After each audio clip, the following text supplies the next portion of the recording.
কলকাতায় হামলা চালানোর হুমকি দিয়েছে পাকিস্তানের প্রতিরক্ষা মন্ত্রী, আর সেই হুমকিকে কেন্দ্র করে ভারতের প্রধানমন্ত্রী নরেন্দ্র মোদীর উদ্দেশ্যে তীব্র ক্ষোভ প্রকাশ করেছেন পশ্চিমবঙ্গের মুখ্যমন্ত্রী মমতা বন্দ্যোপাধ্যায়।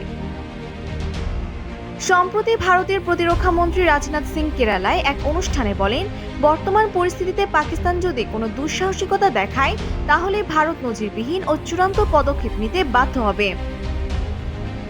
তার এই বক্তব্যের দুদিন পর পাকিস্তানের প্রতিরক্ষা মন্ত্রী খাজা আসিফ বলেন, ভবিষ্যতে ভারতের যে কোনো দুঃসাহসিক কর্মকাণ্ডের জবাবে কলকাতায় হামলা চালাবে পাকিস্তান।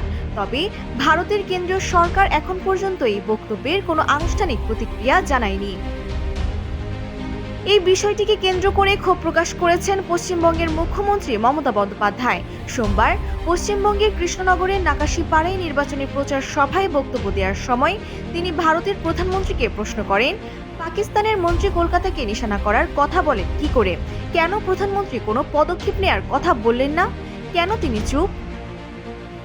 মমতা বন্দ্যোপাধ্যায় আরো বলেন, জাতীয় নিরাপত্তার প্রশ্নে তারা সবসময় কেন্দ্রীয় সরকারের পাশে থাকেন, কিন্তু কলকাতা আক্রমণের কথা বলা হলে তা কোনোভাবেই মেনে নেওয়া হবে না।